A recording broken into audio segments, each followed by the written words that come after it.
We're just giving everyone a moment to join in, and we'll get started in just a moment.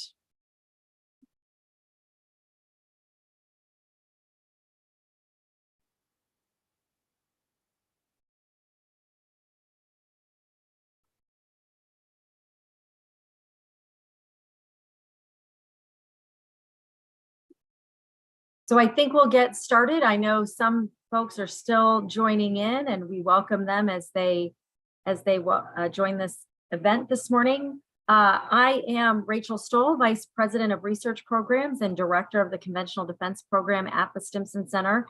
I am pleased to welcome you to today's event, Practical Guidance for Strengthening Arms and Dual-Use Trade Controls. That sounds like a mouthful, but what we're really talking about today is a problem that the Simpson Center has identified and has tried to solve. Today, we'll be speaking about the global trade in conventional arms and dual-use items which we all know, if they are acquired by terrorists or criminals or other actors, can be used to cause significant harm. Fortunately, there are several international instruments that have been developed to ensure that countries develop and implement robust controls on these sensitive goods. Unfortunately, however, implementation of these strategic trade control regimes remains uneven at best. And in some cases, the existence of multiple and overlapping instruments can cause confusion regarding government obligations. And so today's event tries to address some of those challenges and fill in some gaps. We're pleased to be launching an exciting new resource that's designed to help customs officials and other frontline officers in navigating all of these challenges. The Integrated Implementation of Strategic Control Regimes, a guide to good practices, will be discussed today, and you'll be able to find that on the Simpson website. As you'll hear in a moment, this guide really aims to support the integrated, efficient, and enhanced implementation of a wide range of cross-cutting instruments related to the trade in arms and dual-use items. We tried to offer practical guidance for officers working on the front lines of strategic trade controls, and we're really pleased to share this guide with you so that you can see the potential that it has for real-life impact. Simpson is deeply grateful to the UN Office of Drugs and Crime for supporting this project, and that we have one of our sponsors and partners truly in this endeavor as one of our speakers today. So let me introduce quickly our speakers. We'll hear first from Adam Batchelor. He's a strategic trade and export control trainer with UNODC. He's going to talk about the origin of this project and the problems that it sets out to address. Adam will be followed by my colleague, Rick Cupit, who's Senior Fellow and Director of the Partnerships in Proliferation Prevention Program here at Simpson. Rick will provide an overview of the Good Practices Guide, including its development, its scope, and its recommendations. And finally, we'll hear from Adriana Volokmiva, who is a project officer with the Organization for Security and Cooperation in Europe, dealing with non-proliferation of weapons of mass destruction. And she will share some of the challenges that the OSCE faces when dealing with implementation of cross-cutting international instruments and how this guide can be used as a practical tool to enhance strategic trade controls on the front lines. So with that from me, I want to turn it over to Adam. I assure you we will have time for a Q&A at the conclusion of our speakers' remarks. You can use the Q&A function at the bottom of your screen at any time during the event. If you put your questions there, I will make sure we get to those after our speakers' introductory remarks. So Adam, please, over to you. Thank you very much, Rachel, and thank you to Simpson Center for the fantastic work that we have come to this point in introducing this implementation guide. We also want to thank our donors, the United States Department of State Export Control and Related Border Security Program, because with the funding they provided, this allowed us to work on this item and to create this guide. This guide came to be through discussions with interactions between the United Nations Office on Drugs and Crime and Simpson Center quite a few years ago now, 3-4 years ago, certainly before COVID started. And it aims to address areas that are common to different instruments. Yes, there are other guides and there are other elements. We wanted to look at something that tied some of these elements together. And with the implementation guide that we will hear about today from Simpson Center, it is a guide we hope can better facilitate discussions to enhance the implementation, because implementation, of course, is a national matter. So states with various law enforcement agencies, not just one particular agency, but across the law enforcement spectrum, and certainly to consider the elements at the border implications where you have goods crossing our borders that need to be in control to determine if it needs a license and what course of action to take place next. The guide is called Good Practices. Good practices are meant to say there's always areas for improvement. Certainly there are some states that have best practices, but good practices for all states when we pursue the implementation of controls over dual use, strategic trade related weapons as well, and other obligations that are associated with international commitments. This is a document that we hope to build upon, not only for the first line managers, but also as discussions take place with the frontline officers. This is a topic that is not once and finished, but a continuous dialogue. And so there are some elements that Simpson Center addresses in the implementation guide to enhance what other agencies have identified.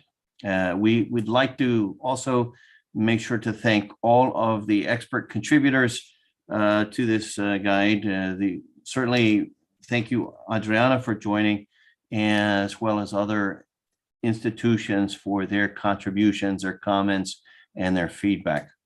We look forward to hearing more about the guide from Dr. Rick Cupid, as well as having your comments and questions toward the end of the session. So thank you very much, and we look forward to this session. Thank you, Rachel. Thank you, Adam. And it's been a real pleasure, if I can say on behalf of Simpson, working with you and your team to really ensure that this product that Rick's about to introduce really has a practical implementation, that it's useful, that it fills those gaps, and it makes not only jobs more effective and efficient, but really makes an impact in stopping these potentially dangerous items from getting in potentially dangerous hands. Rick, let me turn it over to you to share information about this guide. Well, thanks very much, and it's been a real pleasure working with, as we'll see in a second, not just Adam and the Container Control Program at UNODC, but all the other experts that contributed. And I think it's important to note that we did start this a number of years ago from the perspective that there was some potential for improving implementation of a range of instruments, because we thought they might overlap in some of their obligations and some of the requirements and some of the recommendations.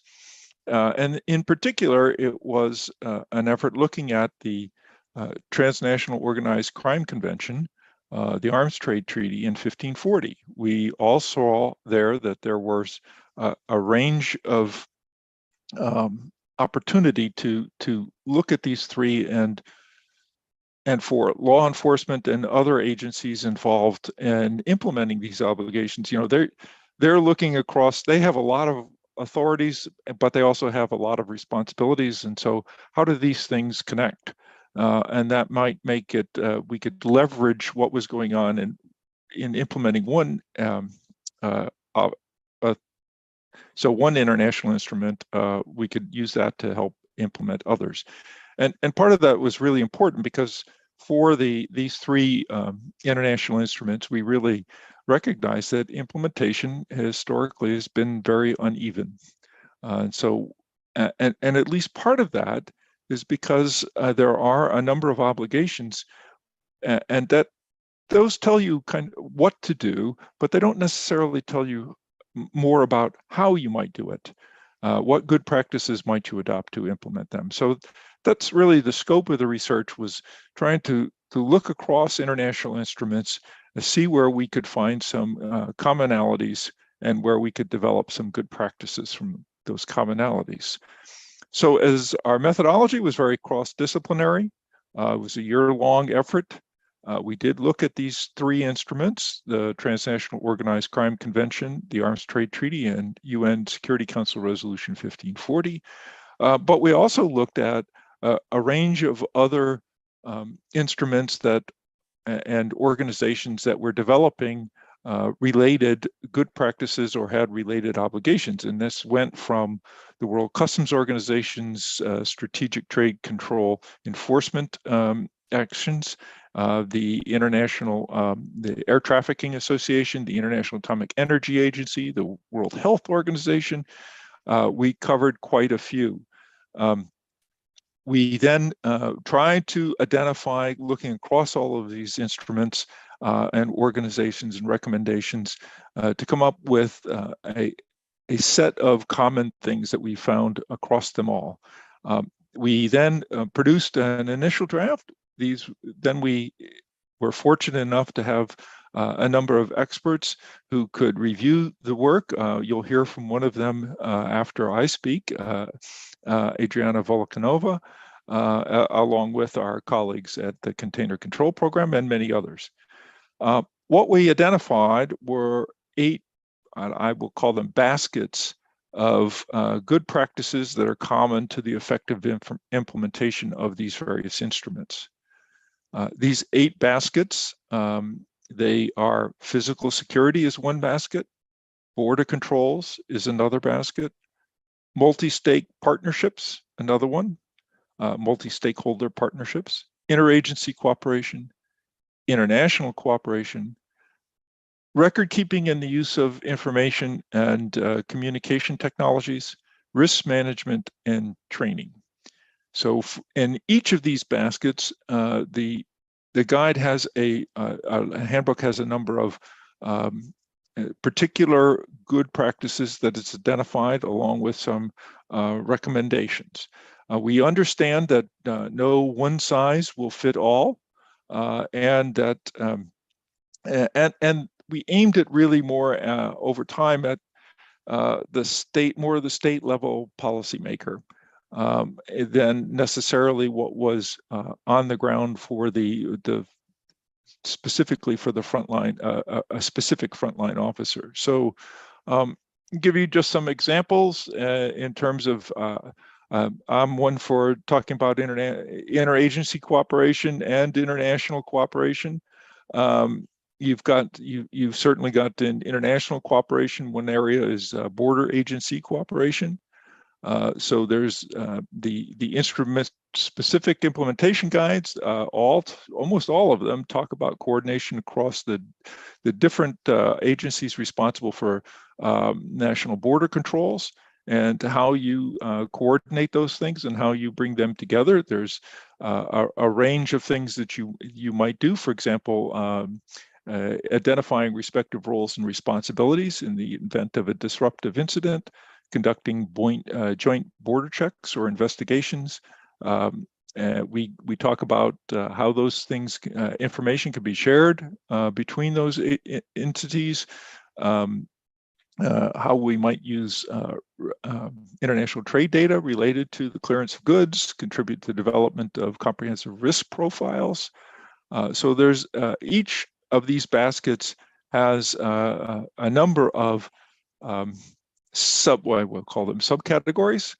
So example, in international cooperation, we've got national cooperation, border agency cooperation, single window processing, whole of government coordination, and formal interagency coordination. So it covers a range of things. Each of those will have 3 or 4 recommendations or 3 or 4 good practices that we've identified. As on a whole, I want to take, as I say, we understand that these are all going to be if a state wants to use them, state level policymakers want to use them, they'll need to be tailored to the individual jurisdiction. But I think that's a key here. This guide is meant to be one that looks at whole of government. So even though we're talking about strategic trade controls, we're not talking about just customs authorities. We're not even just talking about law enforcement authorities. We're talking about every actor, getting all the actors involved who are have something at stake in making sure that proliferation of weapons of mass destruction or the illicit movement of arms and arms trafficking are involved. I think that's critical. The guide is also, we do see it as holistic. It'd be great if people did everything in here, but we understand that that's going to have to be tailored to specific priorities and needs of individual jurisdictions. We don't really lay out that this is more important than that. It's kind of like a tableau, a menu of things that you might think about doing based on your own priorities. Finally, I think one thing that's really notable is the guide also, I think, encourages states and others to take advantage of existing authorities and existing assistance programs, existing guides in terms of implementation. So I think there's a wide range of things that we can see coming from this in terms of its use. But I think it might be good at this point for me to stop and turn it over to my good friend and colleague, Adriana Volokanova, because she might be able to say something a little bit more specific about how the guide might be used in practice. So thanks. Thanks, Rick. I think it's really helpful for people to understand this. We don't see this as a one-size-fits-all solution, but rather this is I like the symbolism or of evocation of menu, right? Here are the types of things you can choose from, and depending on your national priorities, some elements may be more relevant or practical than others. But Adriana, share with us your perspectives and how you think this guide could be used. Mm-hmm. Thank you very much. Let me share with you some practical experience from the OSCE perspective, OSCE being a regional organization with 57 member states. And I will specifically focus on regional implementation of the UN Security Council Resolution 1540 on non-proliferation of weapons of mass destruction. So at start, I would like to first say that I would have to fully agree with the introductory part that was mentioned in this guide, and particularly also already in the 2017 Simpson Center report that concluded that the Resolution 1540, along with all the other conventional arms instruments, shares the same implementation challenges. Most of them don't apply to every state, but if we're generalizing, on a state level, we come across a limited state capacity, lack of clear interagency responsibilities, oftentimes lack of political will, and that could be on a national level. But unfortunately, we also see that for the Resolution 1540 currently on the global level, specifically related to the hurdles. If anybody has been watching the process of the comprehensive review of the Resolution 1540, there's kind of lack of agreement or political will also globally, not just on the national level. And then we also have another issue very often that the implementation of different international instruments very narrowly focuses on compliance of implementation and can be quite segregated. As already mentioned a few times, there's no one-size-fits-all approach to securing the trade in arms and dual-use items, and what works for one state will not work for another. Therefore, developing guides like this one that Rick has just introduced is very important for states, and it could be used for the practitioners on the practitioner level, but also for governmental actors, potentially also for industry, because they have, even though they have been at times overlooked, they are the undeniably crucial party in tackling illegal proliferation. I would therefore want to compliment Simpson Center for your efforts to developing this guide. And just from the OSC side, I have to say, before we are able to take on board any guides or any best practices, they do have to be agreed by all 57 states. And therefore, the political hurdles do impact our technical implementation and support that we can offer as well. So in the OSC, we already have a number of guides that are also mentioned in the report.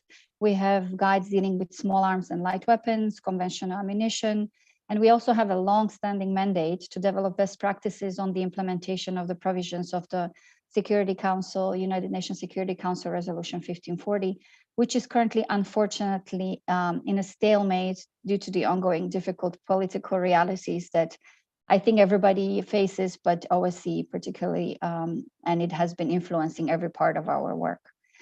Putting the current political realities aside, I think that the compartmentalization of mandates, either within the mandate of international organizations or national authorities, very oftentimes results in duplication of efforts, relying on another agency to take the lead, and thus potentially nobody takes the lead.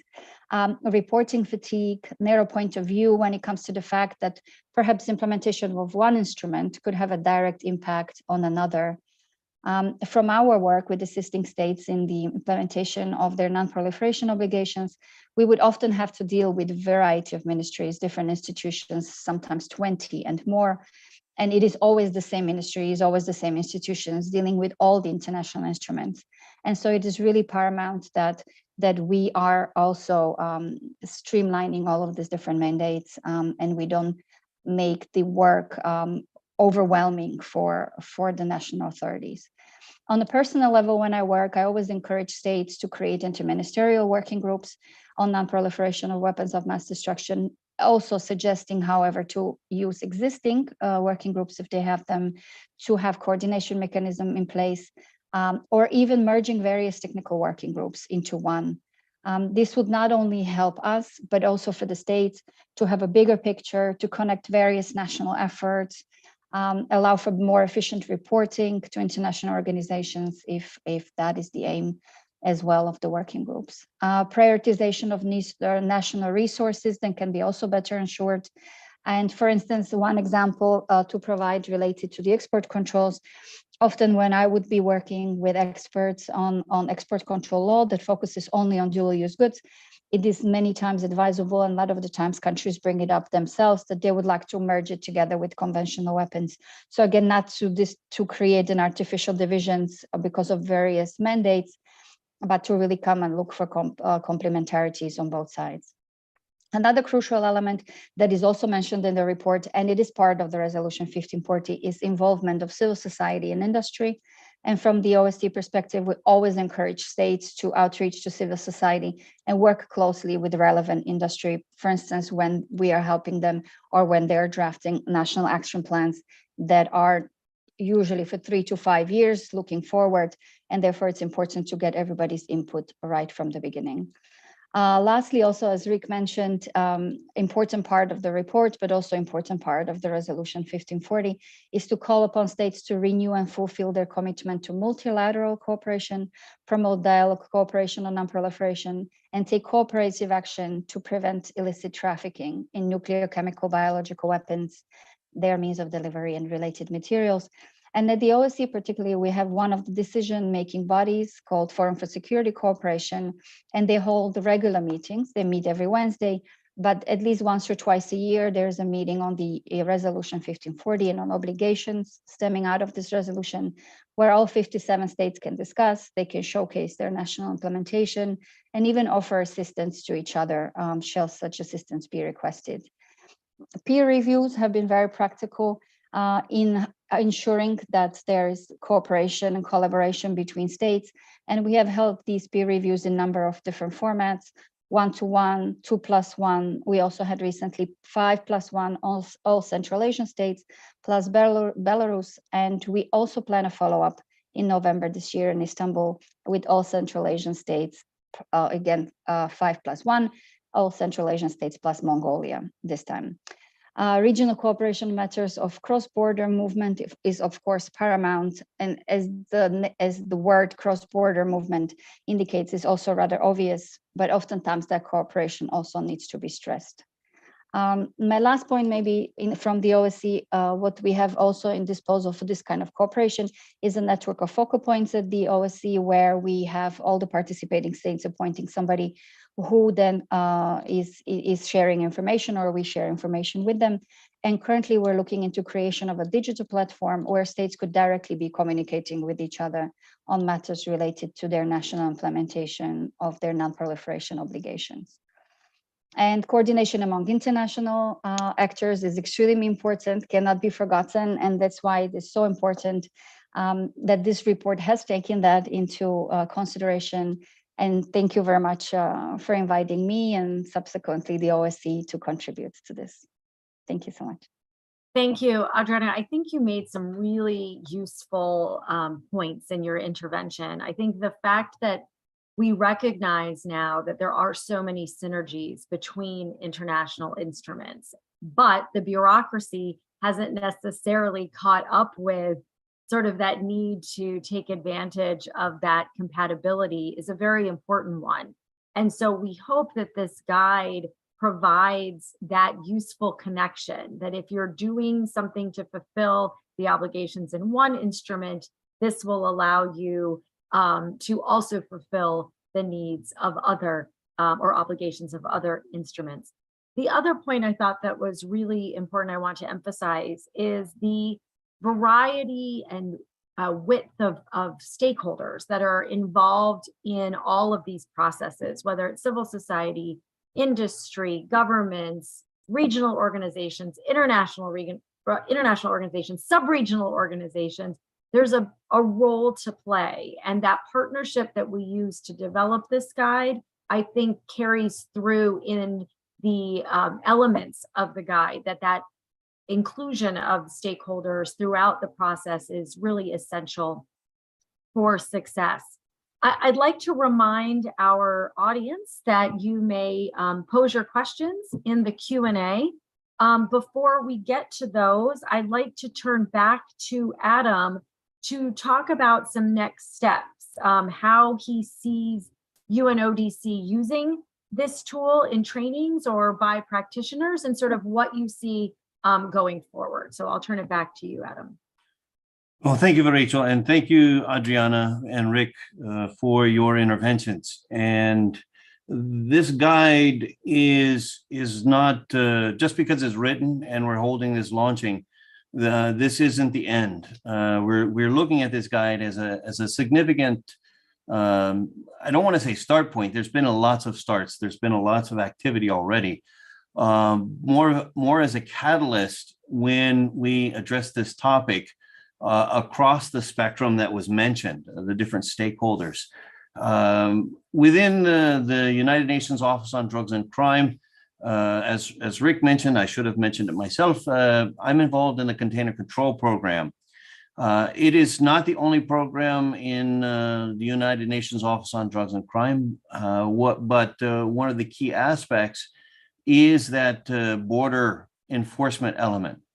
Now, with that border enforcement element, we acknowledge that working with the World Customs Organization, trade facilitation is essential for all member states, and to look at the different stakeholders and what does that mean? Where are we moving with this?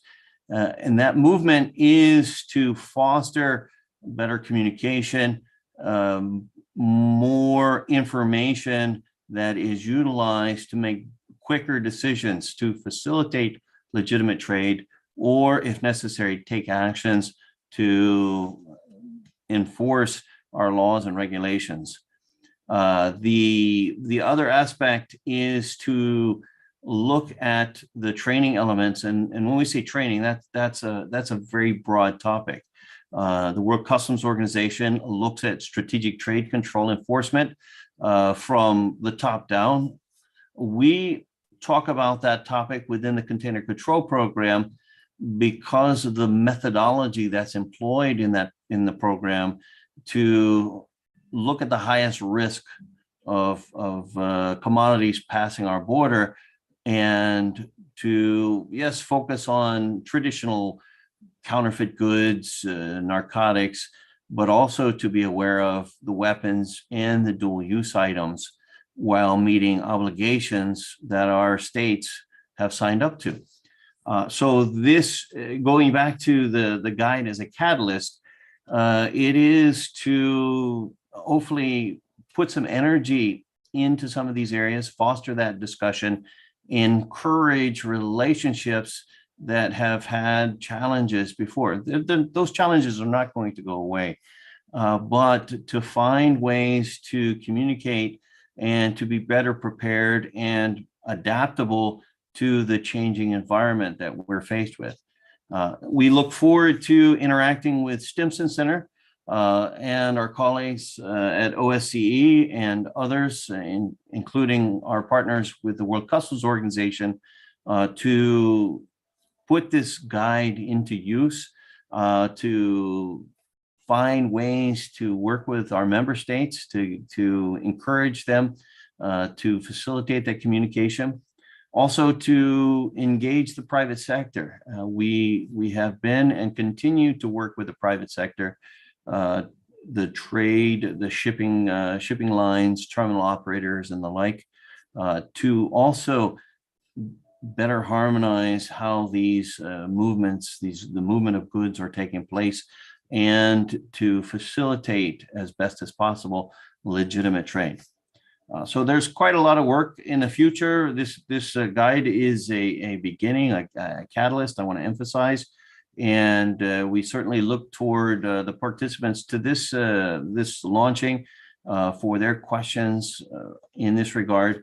And in the future, we want to use this in our training, in our regional activities within the Container Control Program, and possibly other programs that are at the United Nations Office on Drugs and Crime. So thank you very much again, Simpson Center, for the work that you've done. And we look forward to what this brings in the future.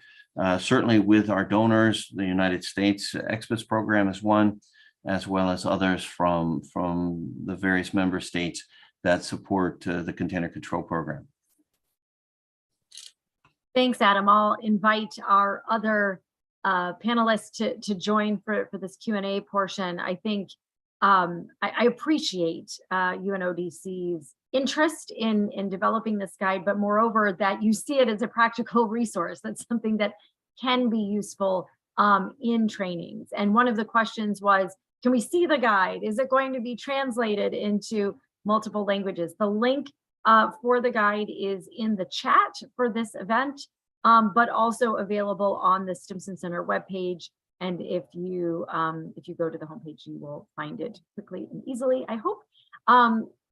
The question on translation, Adam, you do trainings all over the world. I wonder if you can say a word on that. That's a good question, and we certainly recognize. I'm looking at some of the question and answers on the screen. The translation, we touched upon this recently in conversations between UNODC and Simpson Center. We look at, right now it's in English, and we look forward to getting it in Russian, the UN languages, Russian, Arabic, certainly as a start, because we have quite a few activities in Central Asia, Middle East, North Africa regions. Also the Southeast European area, but we'll also look at other areas. Now, some of the challenges, of course, will be resources to facilitate that, and we're continuing with dialogue to find ways to address that. Great, thank you. There's a question in the chat about how research institutes and universities are included in this guidance and the importance of raising awareness among those academic organizations and institutions. I wonder if someone would like to take that issue on. Yes, please, Rick. So thanks, and thanks for the question. It's a very important one. From our perspective, that's one of the points of the guide, is that it one is multi-stakeholder in its focus, and so it can include a range of agencies, including those outside of law enforcement. So the question reference, for example, Ministry of Education in many places may have the responsibilities and oversight for academic institutions. And they certainly can be included in these kinds of discussions. I'm probably most familiar with what goes on in the United States in this regard. And indeed, this is an important element in most academic settings. There's there's like an association of export control focal points from universities. I think it has about 1,500 members. And they indeed look at how do we comply with things. Well, and that's one of the points of the guide, is to think more about how to do things. You know, what's good practices in a particular institution. And since it's not designed just to be for customs or just to be for police, you know, it can be taken by any of the stakeholders and think about, well, what of these practices might be really useful for us?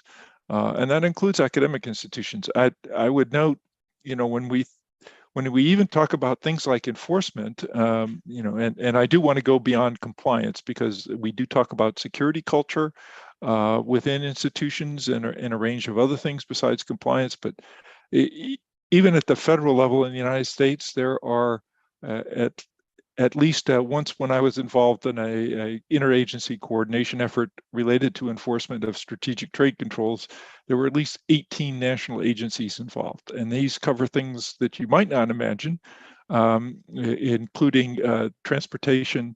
Our postal service has its own, you know, enforcement. So it really is a multi-stakeholder process. So the ministries of education, if they're interested in, well, how do we try to implement these obligations in our setting, in our jurisdiction, there are things in there that could be particularly helpful. I would give interagency cooperation and working with civil society organizations an example of how that can be used in an academic setting. One of the nice programs we have in the United States is a connection between the FBI and the biosecurity world, and working with universities that work on bioresearch. And they work very hard to try to understand some of the issues that they all face. And so so I think there's plenty of opportunities there to address stakeholders that you might not think would be involved in this process, but actually are. Thanks. Thanks, Rick. If I may jump in there as well, and that's something I see the value of the guide, facilitating discussions on a topic that may have not that may have challenges with the discussion between different disciplines. So when we talk about research institutes and universities, there may not be that avenue, and the guide could facilitate that line of discussion. There are some wonderful links. I like the guide in that certainly electronically, where I can click the links and it takes me to some information. It takes me to supporting documents. It takes me to, for example, the World Customs Organization implementation guide on strategic trade control enforcement. So again, I use the word catalyst because I think this is a good instrument that can facilitate that discussions, because there is a disconnect, and we do need more or improved communications on this topic. It should not reside in one facet. It's also constantly evolving. So as new technology is being identified, as new changes occur in the world, it evolves. So that discussion needs to take place. So I think that's the value of this guide. Thanks, Adam, because one of the things I thought that was particularly interesting in working on this guide was really bringing all of those existing resources together. We did not reinvent the wheel here. We sort of took what was out there, put it all together in a framework that really, I think, adds value in that it is hopefully a one-stop shop. I like the as I said, the menu. You pick and choose which course is most relevant for you, but there is already a lot of existing work that is available. And what we've done is try to amplify some of those really important tools that are out there, but also put it in a larger context. So what does that mean from a practical point of view? How do you implement that? What does it look like if you're a frontline officer and are engaging in this work? What are the activities? Who are the other stakeholders that you should be communicating with? What does that communication look like? So there's a little bit of everything for everyone that you can sort of see your own work and your own day-to-day operations, but you also should be able to see and have a greater understanding of what some of your colleagues may be doing. And this should bring those folks together. At least that is our hope, and we will see in sort of practice how it is used. One question I wanted to ask that leads into another on the Q&A is, there is a wide range of regional, multilateral, and international instruments out there. Adam, you referenced many of them that we pulled together in terms of good practices throughout the guide.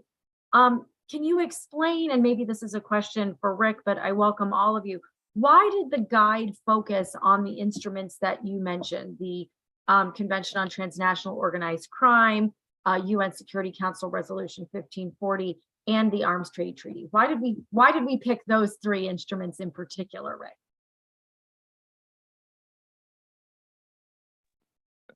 I think if I'm to answer that question, it may be most important that from our one, this is where we saw the mandate of UN Office of Drugs and Crime covers all of those. It covers all of those instruments, and the container control program was, it's got to deal with a number of instruments. So that's why we started with those. Those are all, there are some differences because 1540 in particular, that resolution is legally binding on all UN member states, whereas the others have some limits based on whether or not you've signed up for the treaty. But it's these three did seem to be, and it kind of goes to Adriana's point about when you get to the front line, people are saying, why aren't we putting all these things together? So it goes back, I think, your point about many of the and Adriana mentioned this too, many of the international instruments, we get to be very stovepipe in our thinking. Okay, well, we're going to focus on this, and this is what we're going to implement. And we don't talk to people in this other domain who also have obligations, and there is an interface between these. And it was very clear, at least for these three things, there was a real interface that it would be helpful for us to address. And that's why, at least from my perspective, that's why the three were chosen as a start point. But no, we did look across a lot of other instruments in the end in developing the guide.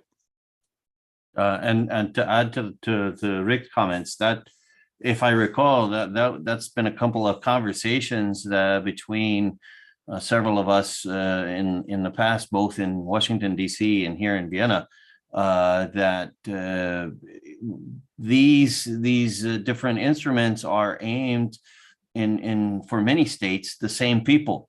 So where are there complementary elements, and how can we address them? So that's how some of the conversations that started that gained some traction to see where this would lead. Yeah.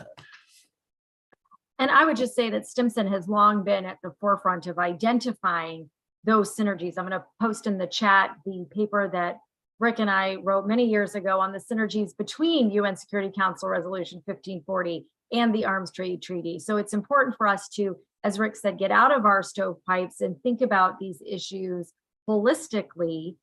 Because if you're a frontline officer, you're not saying, oh, I can't look at this because, you know, I'm only here to do UN Security Council Resolution 1540 work, and I'm not here to look at Arms Trade Treaty implementation. You know, that at least we hope that's not what's happening on the front lines. And so this allows you to sort of think about these issues in a more holistic way. This leads to a question in the chat about what are we talking about when we say dual use goods?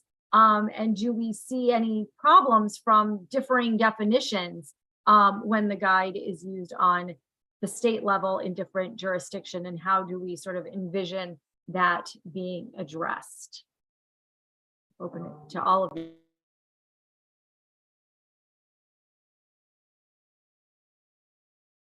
Sorry, I was answering in the chat. So dual use, that is a challenging topic, and when we deliver training on strategic trade, we get a wide variety of answers when we ask that question.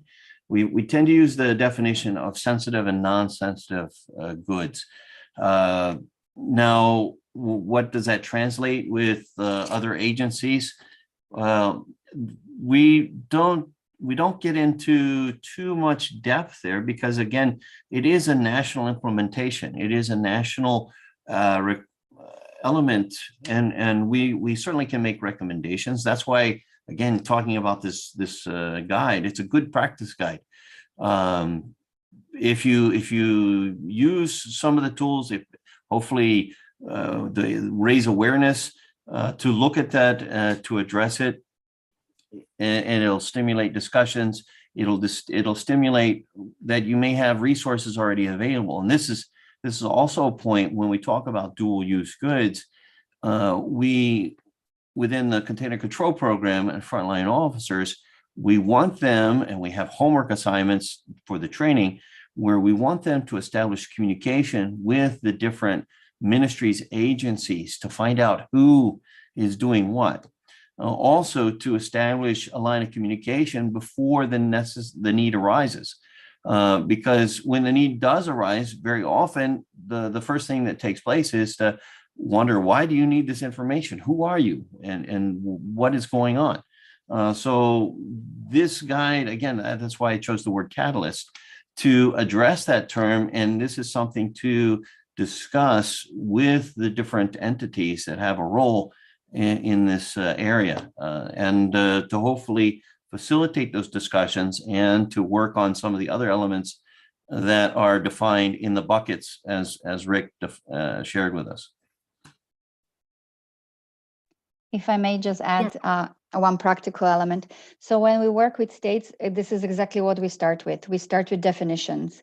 So we want to make sure that that they have in their proper legislation and regulations, when we work with them, also definitions. So it really comes down to, from our perspective, on the chemical, nuclear, chemical, biological materials, related materials, means of delivery.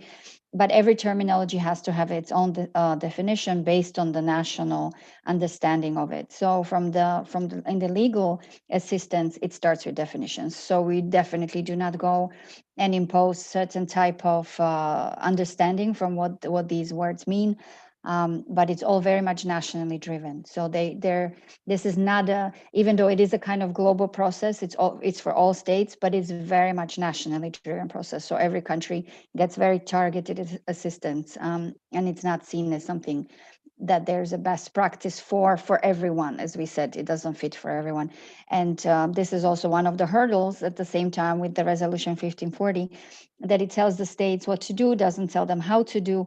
But on the other hand, we can work out how to do together with the states. So it's very targeted and specific assistance. So that comes also to the definitions. Just wanted to add that. Thanks. No, I think that's really important. And that last point is also relevant for the Arms Trade Treaty. It does not tell states, it tells states what to do, but not how to do it, because each system is going to look a little different. Each priority, or each state will have different priorities as to which are the areas of greatest concern. And I think, as Rick described in the description of the of the guide, there are these 8 different buckets of work and different frameworks that are relevant to each of those buckets. And I think different stakeholders and different agencies will have different prioritization, even within the same government, as to where they need to focus their efforts. And hopefully this guide will give them that freedom to say, this is a priority in this way, this is a priority in that way. One of the questions, we've been talking about stakeholders and who will use this guide. And so a question is, were frontline officers involved or consulted in the creation of this guide? Well, I'm happy to jump in here because I can see one on the screen. Adam has plenty of experience as a frontline officer. That's where I actually met him many years ago. And certainly, and my own experience is more working with frontline officers directly. A number of the experts that were involved work with frontline officers directly. And so there was a combination of people who work directly with frontline officers and get to see a range of frontline experiences, plus those who have actually been involved. So indeed, that's I think we do address that kind of thing. And so, but that's a really important question. I'll just to follow on the dual use issue. There are plenty of definitions out there. We don't say what they are. We don't say you have to do this. There are plenty of definitions, though.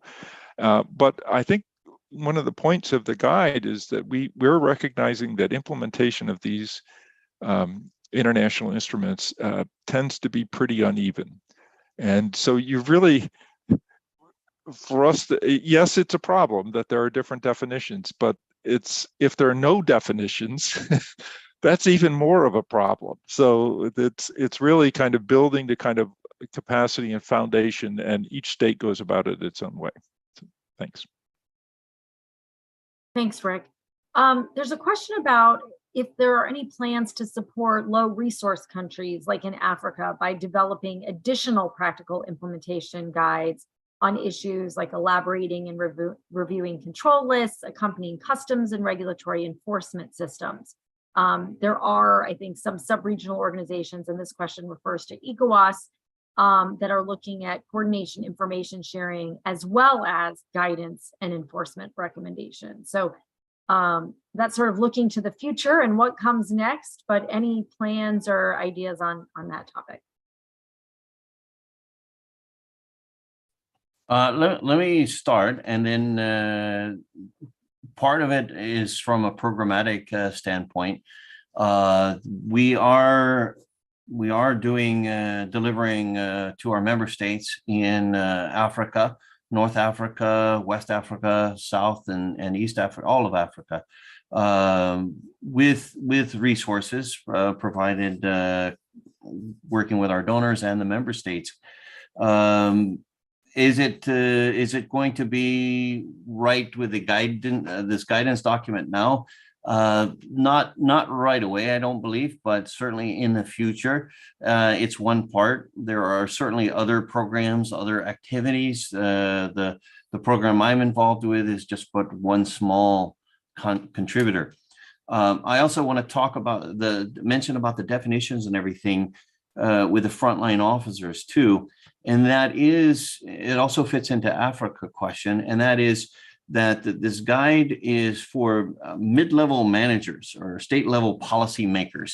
There is going to be some follow-on, we hope, with resources, the availability of resources, so that we can have guidance to the frontline officers.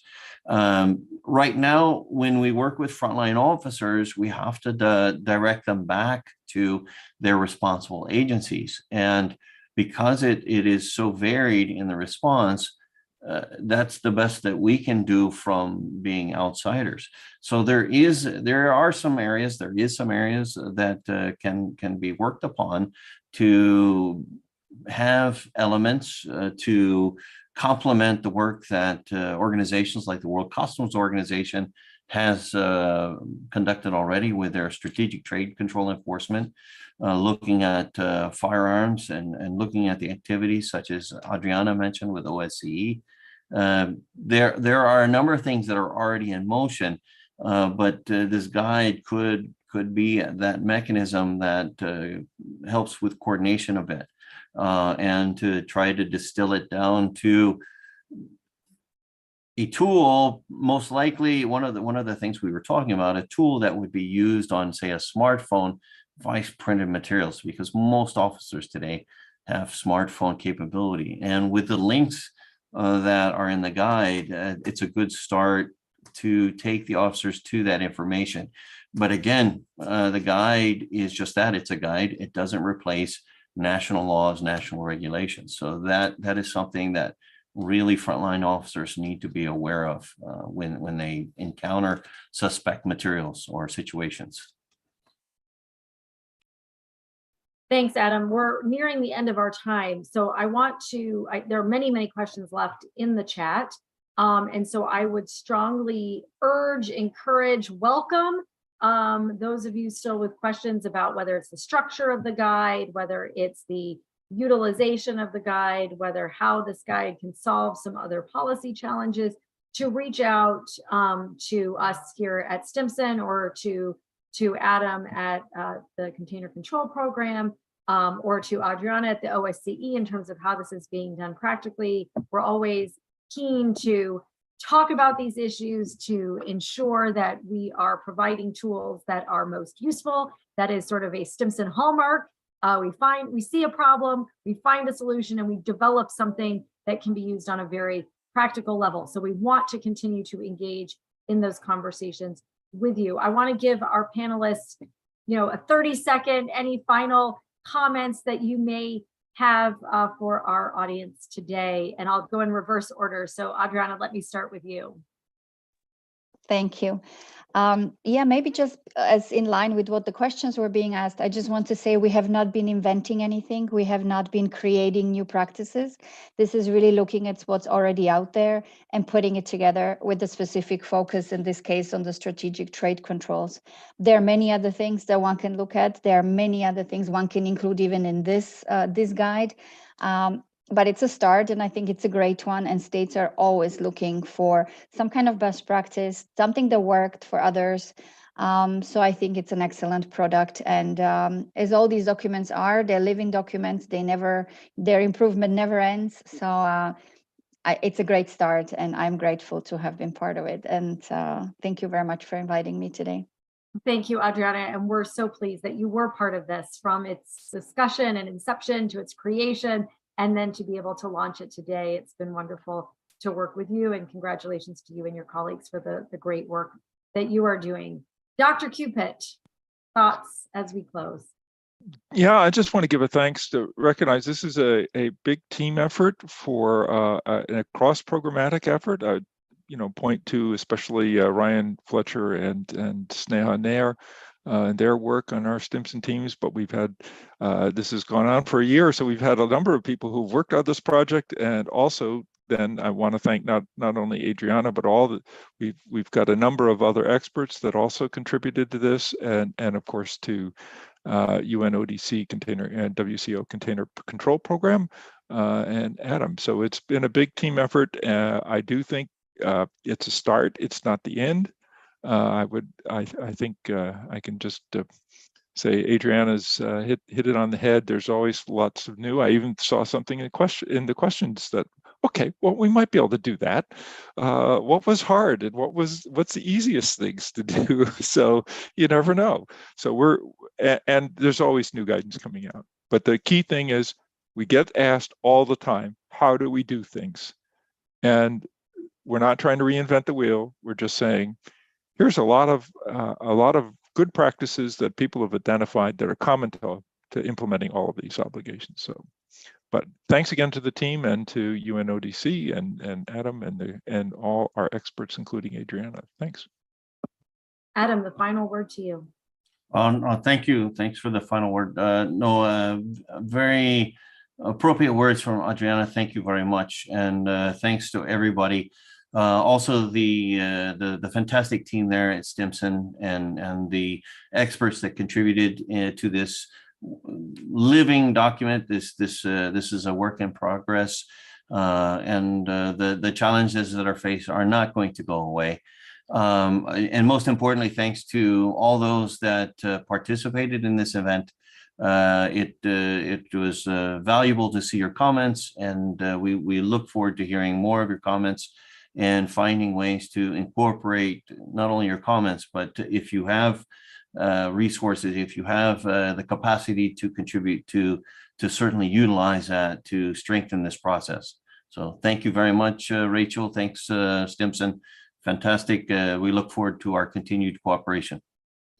Thank you, Adam, and thanks to all of you for participating, whether it was morning, afternoon, or evening, sharing part of your day with us. We greatly appreciate it. We welcome your feedback. This is version 1.0 of this guide. It does not mean there can't be a 2.0 or a 3.0. We're always looking to ensure that the tools we create are really of greatest use to those that need them. And so we welcome ideas, suggestions, feedbacks, or other areas where you think guidance would be greatly appreciated. Thanks to our panelists for your excellent and thoughtful remarks this morning. Thanks to all of you, and have a great rest